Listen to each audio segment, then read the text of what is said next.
Muy bien. Buenos días, me da mucho gusto estar aquí con ustedes hoy. Y yo quisiera comenzar mi presentación pidiéndoles que ustedes se hagan una pregunta, y es esa que está allá.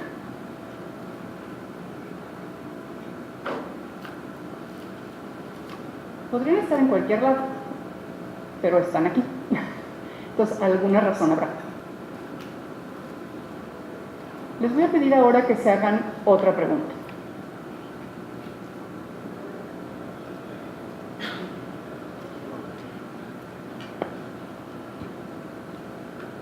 ¿Se lo han imaginado? ¿Cómo se ve ese resultado ideal que buscan? ¿Se ve así? ¿Se ve así? Ahí hay 4 imágenes, ahí hay 4 ideales, pero no todos son iguales. Cada uno de nosotros imaginamos un ideal. Aunque persigamos teóricamente el mismo en una empresa, cada uno de nosotros imaginamos un ideal. Y no nada más cómo lo imaginamos visualmente, sino también cómo imaginamos que se va a sentir ese ideal, que nos vamos a sentir nosotros al lograr ese ideal. ¿Cómo imaginan ustedes que van a sentirse cuando logren ese ideal o durante la búsqueda de ese ideal? No siempre que estamos buscando un ideal se siente bien, ¿no? A veces cuesta mucho trabajo, a veces nos desgastamos mucho. Entonces, ¿cómo queremos sentir ese ideal? ¿O cómo lo queremos imaginar? ¿Así? ¿Así? ¿O así?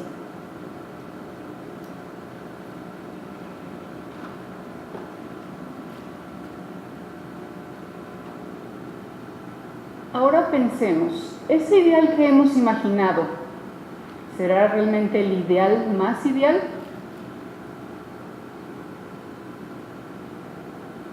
Alguien hace tiempo imaginó ese taxi como el ideal para solucionar una situación o un problema. Pero después, a alguien se le ocurrió otro ideal. ¿Será ese el ideal más ideal? Tal vez sí, tal vez no. Depende desde dónde estemos creando ese ideal. ¿Sí? ¿Qué impacta entonces la posibilidad que tenemos de crear un ideal u otro?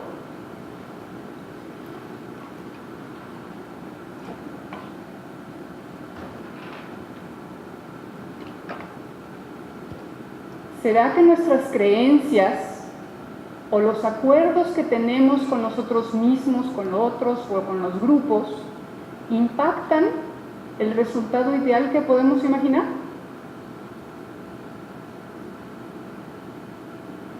Si nosotros estamos tratando de imaginar un resultado ideal desde una mentalidad o una creencia de escasez, en donde contemplamos todas las limitaciones y todos los recursos que no tenemos, ¿podremos imaginar desde ahí el mismo ideal que si tenemos la creencia de abundancia, en donde podemos imaginar recursos aunque a lo mejor no los veamos inmediatamente y donde podemos imaginar muchas posibilidades? ¿Será el mismo ideal el que nos vamos a imaginar desde un lado o desde el otro? Muchos de nosotros estamos trabajando con el modelo Shingo. ¿Y el modelo Shingo qué nos propone? Nos propone buscar la excelencia operacional. ¿Excelencia? ¿Cómo se verá eso? El modelo, nos propone un modelo y también nos propone herramientas y sistemas para trabajar. Pero siempre nos propone buscar la excelencia, buscar la perfección, buscar un futuro ideal.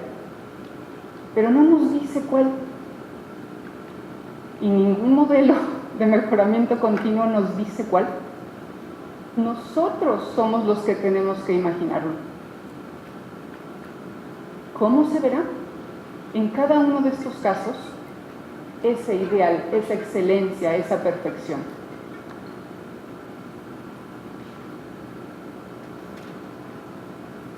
Entonces, si nosotros somos los que tenemos que estar imaginando ese ideal y tenemos algún tipo de lente dependiendo de nuestras creencias y desde nuestros acuerdos, yo considero que es muy importante que cuando imaginemos ese ideal tengamos siempre presentes algunas preguntas. ¿Qué estoy imaginando? ¿Cómo se ve lo que estoy imaginando? ¿Lo puedo ver como la casita más austera que está en el centro o una casa un poquito más avanzada? ¿O puedo incluso imaginarme una casa que ni siquiera existe o alguna casa flotante en el mar? ¿Sí?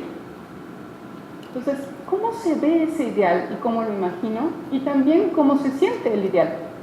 Porque puedo sentirlo de una manera diferente. El ideal puede verse desde un estilo de liderazgo, como nos decían hace un momento, pues muy directivo, o puede verse desde un estilo de liderazgo más delegativo o empoderante, ¿no? Entonces, ¿cómo se ve y cómo se siente ese ideal que estoy imaginando? Es algo que yo considero que tenemos que preguntarnos. Y la otra cosa es, ¿desde qué creencias lo estoy imaginando? Porque ya vimos que no es lo mismo imaginarlo desde alguna creencia u otra.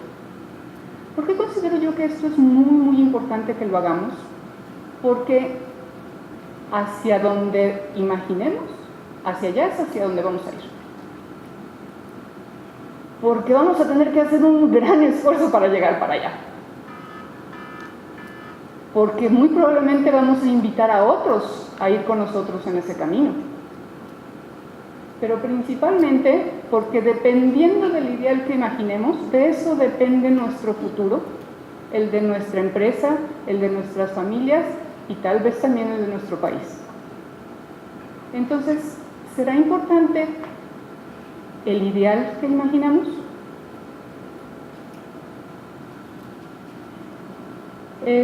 Como muchos de ustedes saben, Clinic llevamos 8 años en ese camino hacia la excelencia operacional. La invitación que Francisco me hace a participar en estos eventos a mí me da la oportunidad de reflexionar en el camino que en Clinic hemos recorrido y siempre con el propósito de analizar o aprender de nuestra propia experiencia para tratar de hacer o seguir creando un mejor futuro. Este año, al mirar hacia atrás, observo que Clinic ha logrado muchas cosas, ha logrado muchos resultados en sus indicadores, incrementos de eficiencia, reducciones de costo, reducción de rechazos al cliente, incremento del indicador que llamamos fill rate, que es la entrega al cliente en el cumplimiento que tenemos con los clientes, y en otros más. También observo que Clinic ha cambiado físicamente, tenemos más orden, más limpieza, hay bastantes más pizarrones por ahí en las paredes. Observo también que las personas hemos cambiado nuestros acuerdos y nuestras creencias, no tenemos hoy las mismas que teníamos hace 8 años. Pero este año en particular, al mirar por el retrovisor, lo que me llamó la atención es darme cuenta que también nuestros ideales han cambiado. El modelo Shingo nos ha ayudado y ha influido a las personas de una manera que no lo esperábamos. Nos ha transformado y ha transformado nuestros acuerdos personales con otros y en grupos. Y al transformar estos acuerdos, también nos ha permitido imaginar nuevos ideales y mejores ideales. Y además, crear mejores experiencias, que va un poco en sentido de la misma plática que escuchamos hace un momento. ¿Cómo vivimos eso que hacemos todos los días?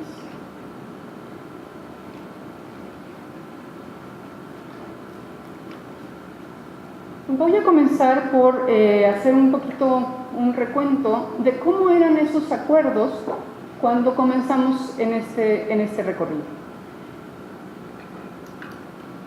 Los acuerdos personales que tenía yo como líder eran los siguientes. Yo pensaba que yo conocía todos los procesos a fondo y que prácticamente era la única persona de la empresa que los conocía tan a fondo y todos. También que tenía toda la información. Mi creencia era que la situación era muy crítica en la empresa y que teníamos pocos recursos y que se trataba de sobrevivir. Con esas creencias, yo solamente podía tomar las decisiones. Solamente yo podía indicar el rumbo, decidir las mejoras que había que hacer, cómo hacerlas, y no podía considerar arriesgarme a que alguien tomara una decisión equivocada. Todas esas eran mis creencias. Mi equipo tenía sus creencias también. Ellos habrán tenido algunas, pero muchas de sus creencias eran influenciadas por las mías. Como consecuencia de las mías, ellos creían, nosotros somos personas responsables, cumplidas y comprometidas, sí, pero aquí nos pagan por venir para hacer lo que se nos indica. No estamos aquí para proponer ni para tomar decisiones, eso le toca a la señora. Ese era el set de creencias con el que estábamos. ¿Qué hacíamos con ese set de creencias? Con ese set de creencias yo pasaba el 90% de mi tiempo delegando tareas. Reconocía los esfuerzos y si algo salía mal, buscaba a la persona que se había equivocado o cometido el error para corregir el problema. Esa era mi manera de ver las cosas.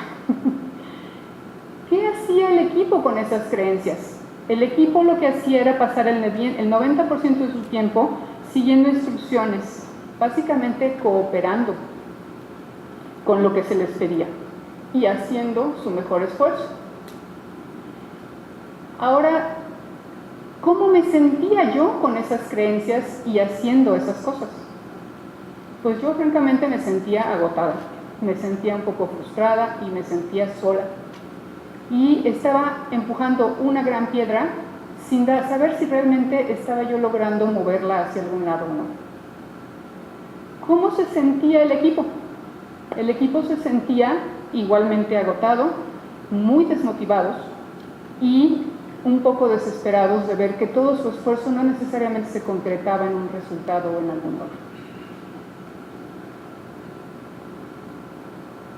Nuestros acuerdos y creencias eran más bien de escasez.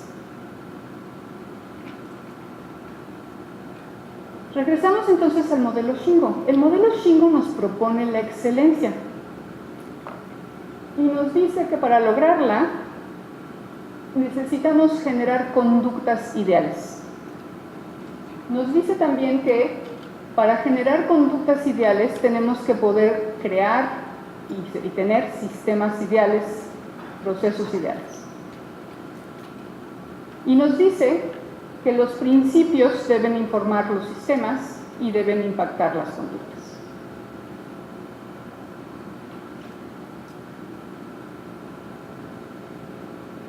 Todo esto es lo que Shingo o cualquier modelo de excelencia nos propone, todas esas ideales.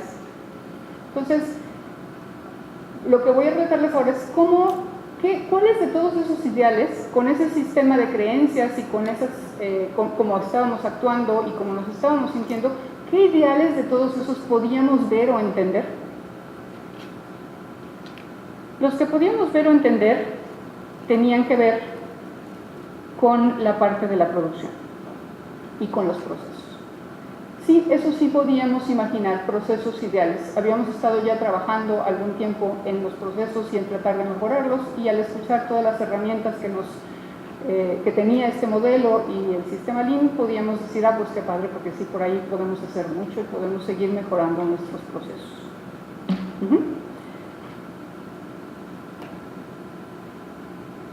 Nosotros entendíamos que con los procesos mejorales íbamos a conseguir esa excelencia operacional. Esa era nuestra visión. alcanzábamos a ver un poco cómo los procesos interactuaban y generaban algunos sistemas, y podíamos imaginar algo de cómo se podría ver un sistema, el proceso ideal de compras con un 100% de materiales a tiempo. Podíamos imaginarnos ese ideal, podíamos imaginar un proceso de inspección ideal con 0 rechazos, por ejemplo, y también podíamos decir el sistema de producción, su ideal podría ser 100% de entregas a tiempo y 0% de rechazos. Ese tipo de ideales nos lo podíamos imaginar. En cuanto a la excelencia operacional, yo recuerdo haber dicho, pues, ¿qué otra cosa que puede haber ahí que el incremento de utilidades, ¿no? En cuanto a las conductas ideales, me da vergüenza reconocerlo, pero lo que yo imaginé como conductas ideales fue un grupo de soldaditos haciendo las tareas exactamente como debían ser hechas. En cuanto a los principios, francamente, yo dije, eso como que está raro, ¿no? Eso me suena un poco ideológico, cada cosa en su lugar, las creencias en los templos, aquí cada quien puede creer lo que quiera, yo me encargo de educar a mis 3 hijos, pero a los 350 empleados no. Eso fue todo lo que yo pensé cuando escuché hablar de principios y el ideal y cómo podían influir ahí. ¿Qué hicimos con estas creencias y alcanzando a visualizar esos ideales? Porque no alcanzamos a visualizarlos todos. Lo que hicimos fue trabajar en aquellas herramientas que nos podrían servir para alcanzar ese mejoramiento de procesos. Implementamos el OE, implementamos 5S, GDOCA, y empezamos a hablar mucho de MOOCs. Pero desde las mismas creencias. Entonces, ¿cómo se vio eso? ¿Qué resultados nos dio?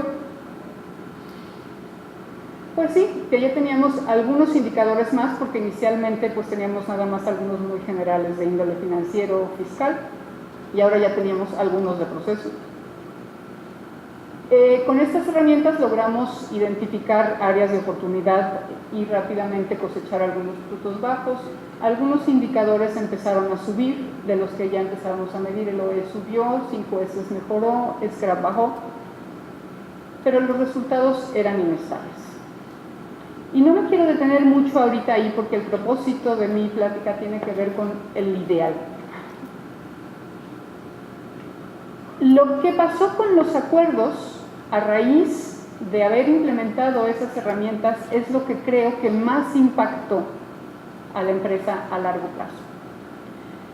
Implementar estos sistemas requería forzosamente la aportación de ideas de aquellos que operaban y supervisaban el proceso. Por ejemplo, en el OE, las tablas de pagos para identificar los desperdicios que afectaban el resultado, solo podían hacerlos los operadores, los almacenistas, los mecánicos, etc. Eran 20 máquinas, trabajaban 3 turnos. En 5S es definir lo necesario o lo no necesario y disponer de ello. Igualmente lo podían hacer solamente los que estaban en la operación. Esto retó de manera importante esos acuerdos iniciales que yo tenía y con los que el resto de la organización operaba. Y ya no solo yo podía definir las mejoras, y no podía hacerlo con estos sistemas, con los que tenía yo antes, sí, pero con estos no. Poco a poco fui asimilando esto y mi rol fue modificándose. Por otra parte, también ya teníamos algunos indicadores, entonces ya no era yo la única que podía verlos, y no era la única que podía saber cómo íbamos. Eran visibles para todos y todos los conocían. Entonces, esto modificó los acuerdos. El acuerdo inicial que yo tenía se transformó en otro que decía: yo y otros conocemos los procesos, yo y otros tenemos la información, la situación es crítica, ese acuerdo no cambió, tenemos pocos recursos y se trata de sobrevivir, seguía siendo el mismo. Pero ahora cambió y decía yo defino los indicadores y sus objetivos, y con estos puedo indicar el rumbo, ya no tengo que estar supervisando y delegando todo. Y ellos pueden sugerir cómo hacerlo, y yo ya no tengo temor a que vayan a tomar una mala decisión. Esos acuerdos cambiaron de manera importante a raíz de los sistemas y las herramientas. Los acuerdos del equipo cambiaron también. Ellos ya no estaban esperando nada más indicaciones, ya había un indicador. Entonces ellos modificaron su acuerdo y ellos decían, nosotros seguimos siendo personas responsables y cumplidas y comprometidas, pero cumplimos ahora ya no nada más nuestras tareas, sino que podemos también empezar a sugerir alguna idea para mejorar el proceso.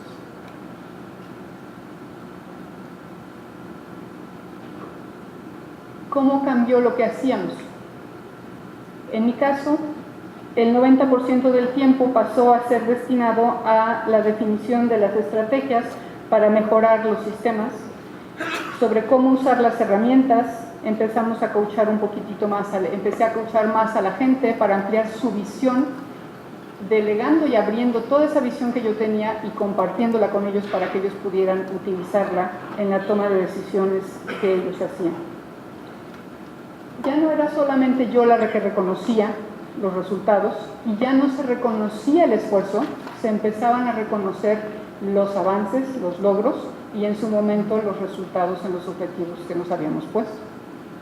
Seguíamos buscando a la persona que se había equivocado para tratar de encontrar el problema.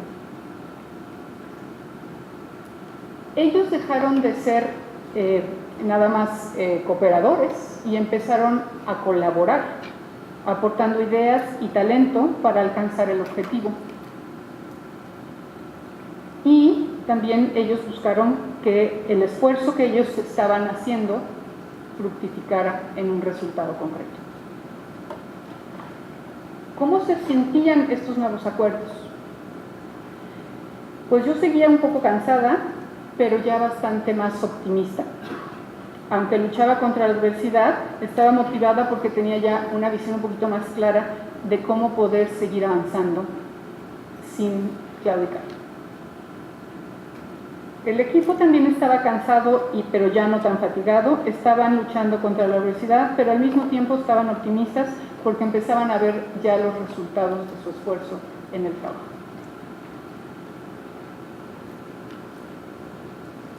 Estos acuerdos seguían siendo de escasez, pero empezaban a tener un poquito de abundancia.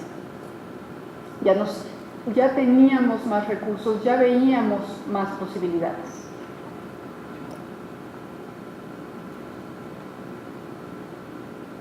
Al cambiar los acuerdos, cambiaron entonces también nuevamente las posibilidades de volver a imaginar otro ideal. En donde habíamos visto nada más algunos procesos que integraban el sistema de fabricación, podíamos ya ver una cantidad más grande de sistemas y empezamos a poder trabajarlos de manera alineada y integrada. Empezamos a ver también las relaciones sistémicas que había entre todos esos procesos. Pero lo más importante es que ya no era yo la que levantaba la mano, éramos todos. Ese acuerdo también cambió. Empezamos a ver cómo los sistemas estaban realmente impactando las conductas y no directamente al resultado, porque al cambiar y mejorar los sistemas se empezaron a resolver muchos conflictos que pensábamos que eran personales. Empezamos a preguntarnos si realmente teníamos una situación de laboral o de clima laboral, pero lo que empezamos a descubrir fue que realmente eran nuestros sistemas los que estaban mal. En el caso del sistema de producción, y esto nos llevó a tener una imagen nueva del ideal, en donde ya un sistema no lo podíamos considerar ideal si no todos sus procesos estaban ideales. Y de esa manera nuestra visión del ideal cambió.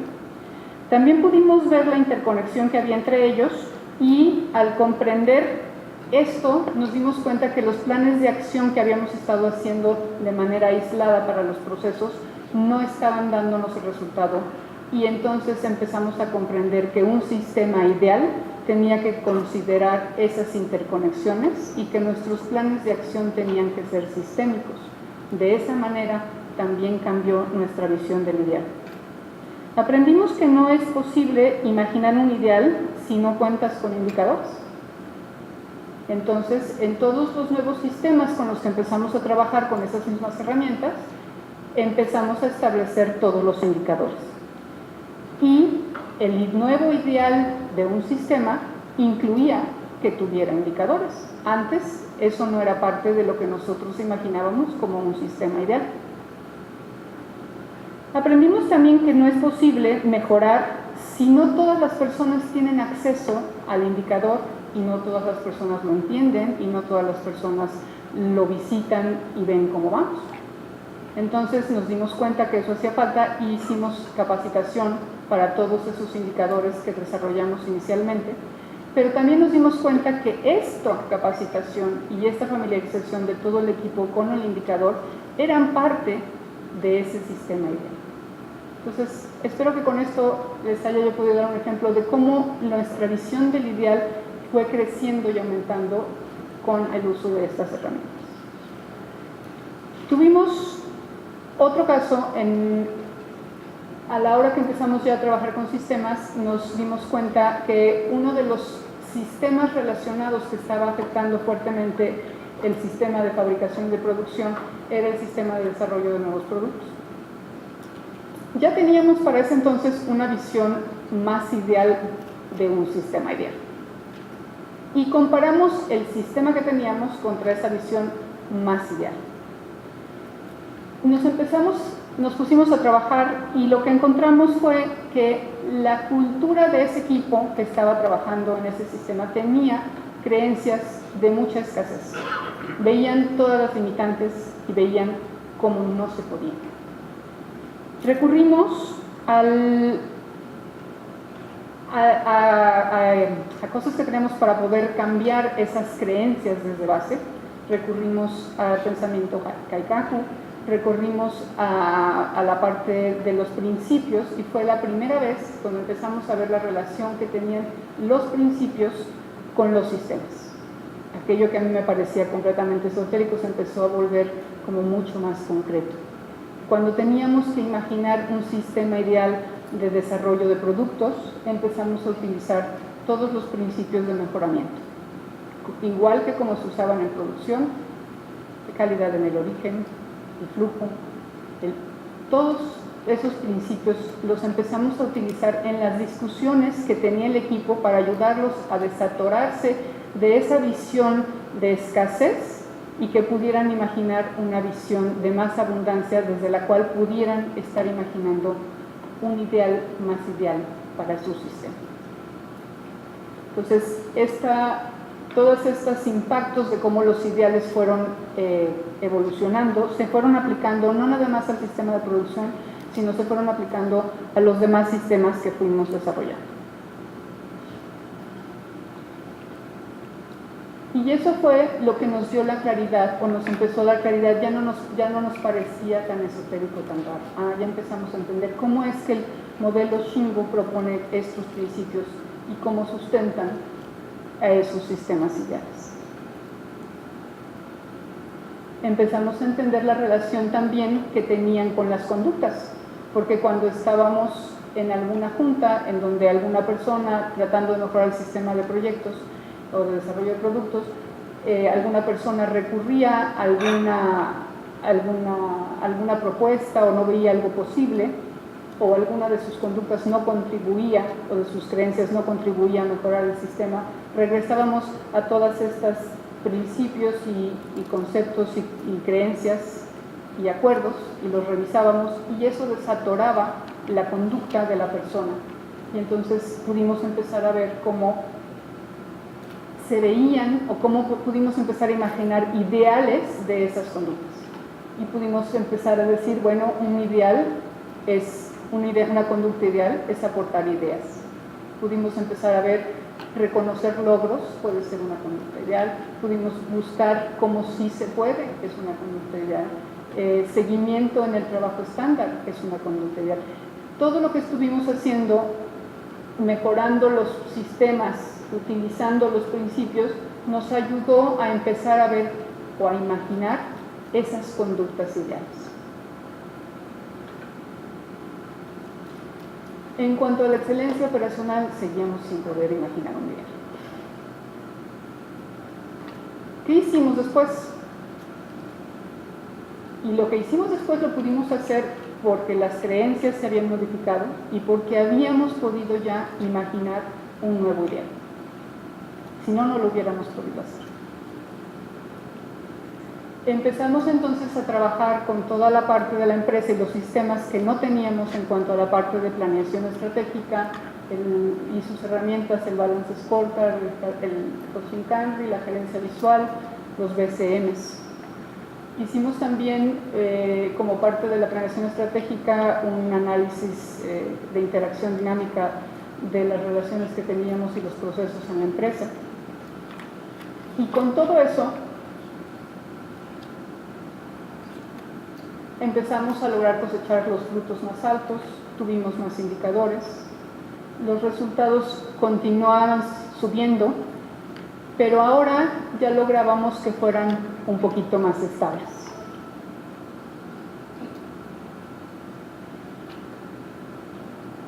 Después de implementar ahora todas estas herramientas, ¿qué creen que pasó?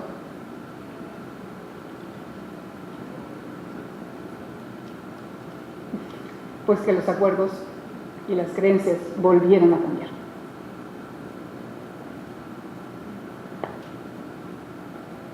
En este caso,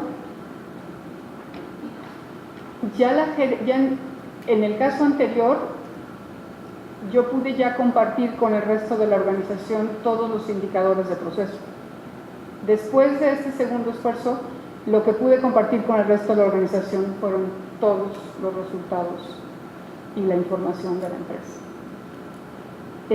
La situación ya era menos crítica, no era de sorprenderse después de todo lo que les acabo de decir.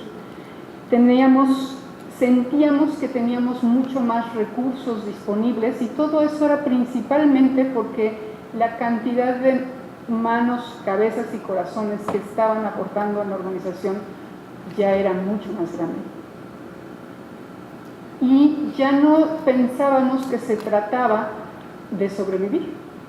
Nuestra creencia había cambiado y lo que queríamos ahora era lograr un crecimiento sustentable. Definimos la visión, pero ya no la definí yo sola.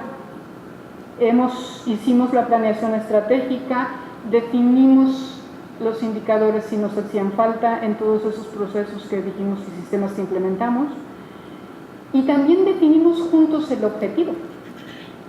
Ya no era impuesto. Y yo ya no sentía la necesidad, ni era mi creencia que yo tenía que hacerlo. ¿Qué pasó entonces con el equipo?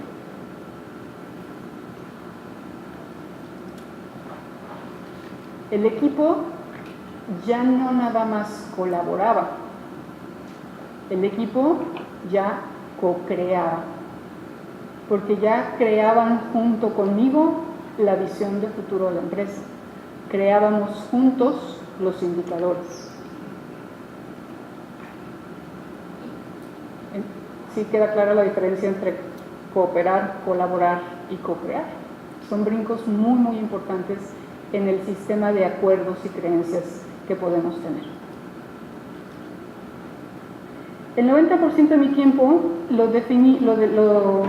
asigno ahora a definir el plan de negocios, a dirigir el sistema de planeación estratégica, a asegurar que los indicadores que tenemos en la planeación estratégica están alineados con los de procesos y subprocesos, a coachar al equipo para que los gerentes sepan cómo usar todas las herramientas de mejoramiento y puedan liderar a sus equipos en todos los esfuerzos de mejora, y ampliar esa visión sistémica que tienen los gerentes que hoy por hoy siguen teniendo una visión un poco segmentada en sus gerencias.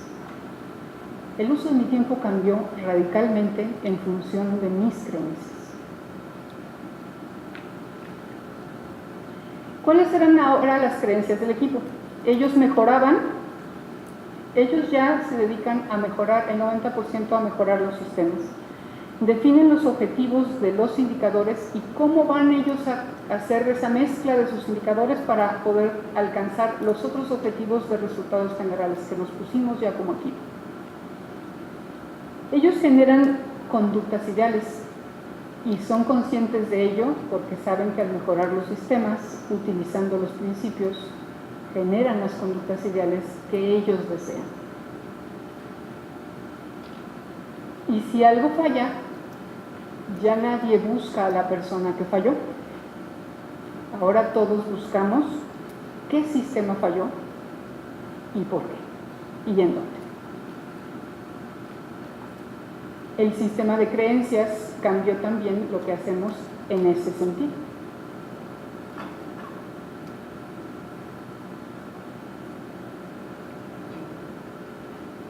Lo más importante es también ahora cómo se sienten estos acuerdos y cómo se siente esta nueva manera de trabajar. Pues yo francamente me siento muy esperanzada, muy relajada, muy contenta, y no porque no tenga yo mucho trabajo, y no porque tengamos falta de retos, y no porque todo esté logrado. Viene de la confianza que tengo en lo que estamos haciendo como equipo y en que ya no me siento sola creando o co-creando esa visión de futuro y haciendo lo posible y hasta lo imposible para alcanzar. El equipo se siente también muy motivado y se sienten muy apoyados entre sí y el trabajo como grupo ha mejorado muchísimo. La vivencia y la experiencia también han cambiado. Con este último cambio, con estas nuevas últimas herramientas y cómo impactaron estas creencias, estas acciones y este sentir la actividad cotidiana, se solidificaron las comprensiones que teníamos de esas conductas ideales. Todavía no las estamos logrando, todas, pero ya estamos sabiendo observarlas y ya estamos sabiendo que cuando las observamos tenemos que buscar en los sistemas. También estamos haciendo ya un trabajo mucho más formal sobre los principios y en cada ocasión que tenemos que hacer cualquier actividad de mejora recurrimos a ellos y los tenemos presentes en todos los pizarrones o lugares donde nos reunimos. Lo que cambió en esta ocasión fue la posibilidad de imaginar un nuevo ideal en cuanto a la excelencia operacional. Como nuestra creencia cambió y ahora dijimos que buscamos un resultado de crecimiento sostenible, nos dimos cuenta que para lograr eso, teníamos que cuidar a todos los grupos de interés en la empresa. Y empezamos a hablar de quiénes éramos los grupos de interés. Y entonces, igual como equipo, definimos y encontramos pues que el primer grupo de interés es el cliente. En nuestros resultados, en nuestros indicadores de resultados, teníamos nada más el de la utilidad. Y la utilidad en realidad es un indicador de satisfacción de los accionistas. Pero nada existe si el cliente no está satisfecho. Entonces, el indicador que teníamos hoy por hoy, no hemos tenido uno más sofisticado, no hemos podido hacer encuestas de clima, pero lo que decidimos hacer fue subir ese indicador que por ahí lo teníamos abajo en proceso revuelto con otros, subimos allá arriba dos indicadores. El de cumplimiento de entregas y cantidad al cliente y el de rechazo social. Y esos dos los hemos vuelto hoy por hoy nuestros indicadores de satisfacción de cliente. Entendimos que sin la satisfacción del personal tampoco se consigue nada. Y empezamos a medir, en la encuesta de clima fue la mejor herramienta que encontramos por hoy, y tenemos ya aproximadamente 2 o 3 años midiendo la encuesta de clima, haciendo planes de acción y mejorando el clima. Hemos logrado hacerlo poco a poco, pero sabemos que es importante subirlo como un indicador de resultados y ya lo sacamos también de ser un indicador de proceso y lo volvimos un indicador de resultados. Entendimos también que el otro grupo de interés eran los proveedores. ¿Qué pasaba en Cleaning frecuentemente cuando enfrentábamos algún problema de liquidez o de flujo? Pues realmente en donde nos recargábamos era con los proveedores. Y entendimos que si nosotros no cuidábamos ese grupo de interés, iba en detrimento de ese objetivo que perseguíamos de sustentabilidad y sostenibilidad. Entonces ahora estamos midiendo otro indicador que estaba metido abajo en los indicadores de proceso, lo subimos y lo pusimos como un indicador de resultados y estamos midiendo qué porcentaje de pesos, ¿cómo explicar? Sobre el total de las ventas promedio del mes, cuántos pesos estamos atrasados en el pago con los proveedores y ese porcentaje lo estamos midiendo y estamos cuidando que no exceda un número y estamos tratando de que llegue a cero. Y dejamos por último la satisfacción de los accionistas y lo entendemos ahora, y esa es una creencia y acuerdo que también cambió, lo entendemos ahora como consecuencia de los primeros tres. Desde ahí estamos pudiendo hoy imaginar un nuevo ideal en cuanto a la excelencia operacional.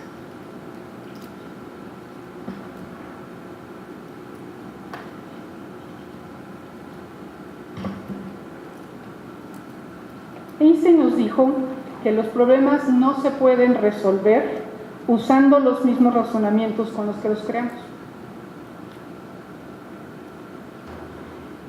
Puede sonar un poco pretencioso, pero yo le corregiría o le añadiría un poco a lo que dijo Einstein y diría que no los podemos corregir usando los mismos acuerdos y los mismos comportamientos con los que los creamos. Lo que Shinko nos propone, entre muchas otras cosas, y creo que a veces no lo vemos o no lo valoramos, es precisamente un camino que nos permita cambiar esos razonamientos y comportamientos para generar mayor abundancia para todos nosotros, nuestras familias, nuestras empresas y nuestro país.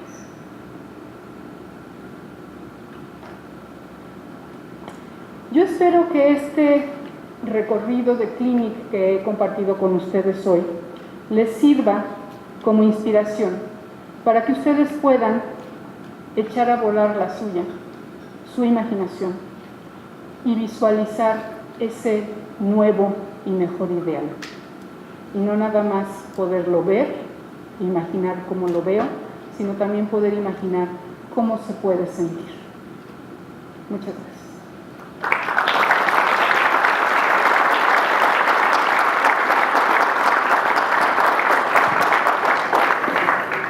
¿Hay alguna pregunta que quieran realizar?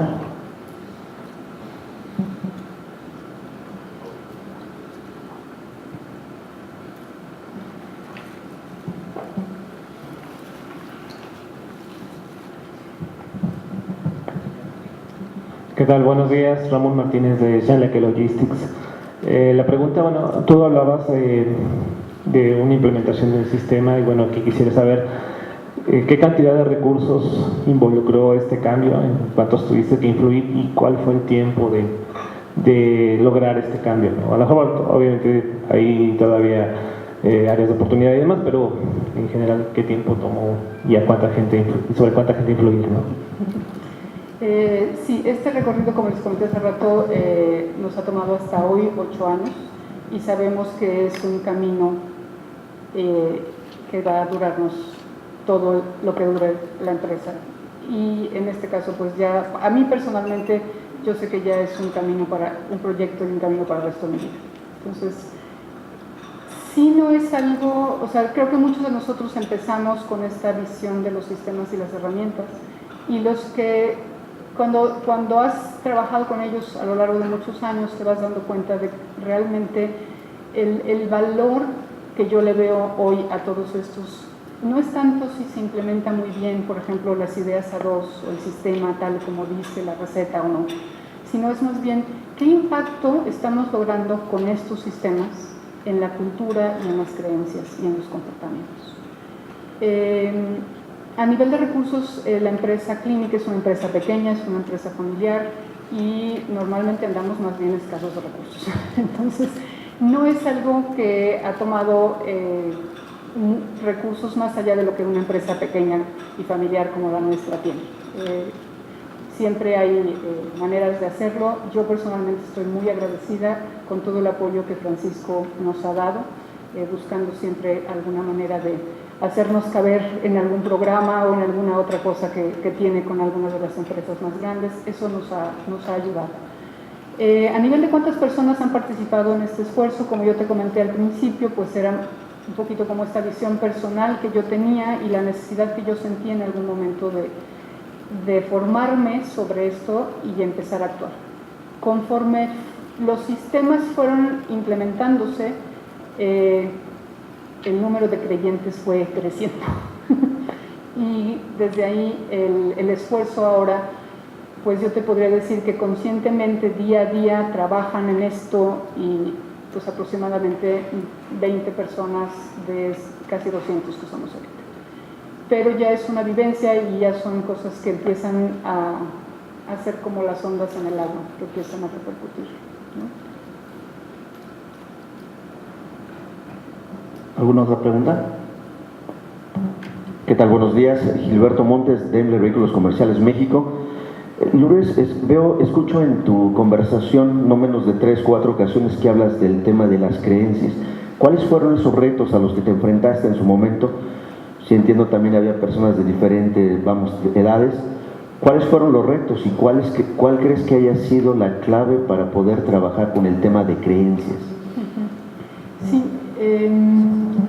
pues el reto más grande fue cambiar las mías, para empezar, ¿no? Creo que tenemos todos, como lo percibes tú, creencias muy arraigadas. Creo que cuando hay una reflexión desde las personas que ocupamos roles de liderazgo, puede ser a lo mejor un poquito más fácil si ese cambio de creencias o esa reflexión empieza a suceder ahí.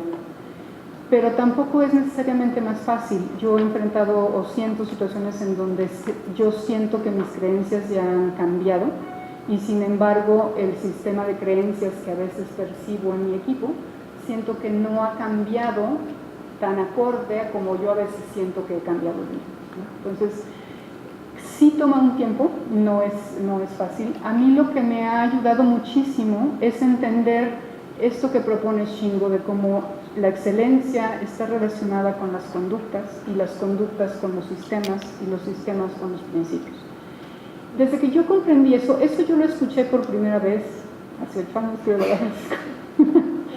pero yo no lo entendí hasta muy recientemente.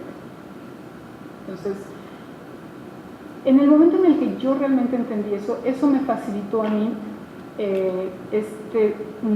este impulso, este esfuerzo que yo estaba haciendo por modificar creencias y conductas, porque ya no tenía que venir desde lo que yo creo o desde cuáles son mis acuerdos, porque eso es cuando tratas de operar o de cambiar creencias o acuerdos desde ahí, desde los míos o los tuyos, es mucho más difícil. Lo que a mí me ha ayudado mucho es precisamente esto.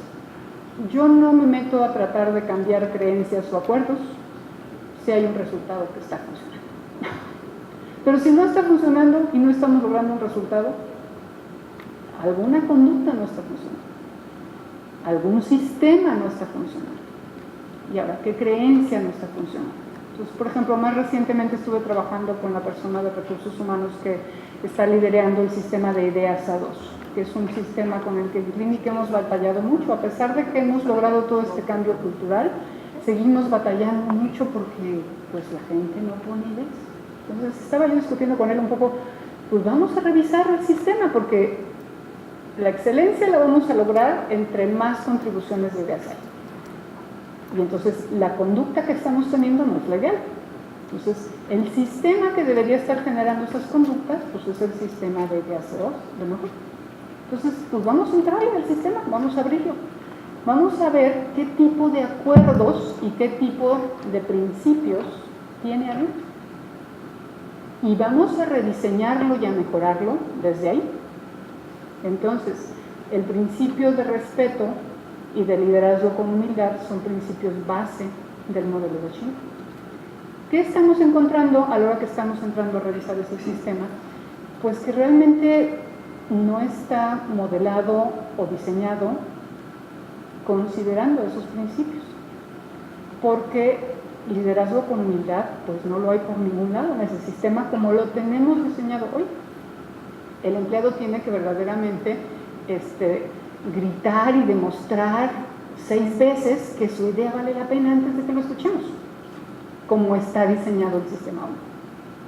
Entonces, utilizamos los principios para revisar los sistemas, ¿sí? Y desde ahí tratamos de generar las conductas. No sé si eso te explica un poquito cómo estoy enfrentando este reto. Muy bien, Lourdes, que me gracias. preguntas. Gracias.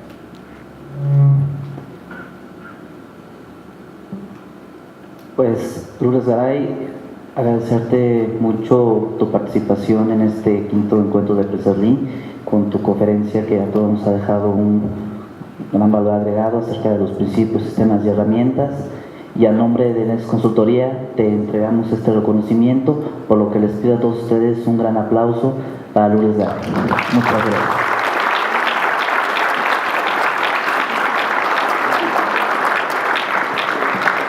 Y bueno,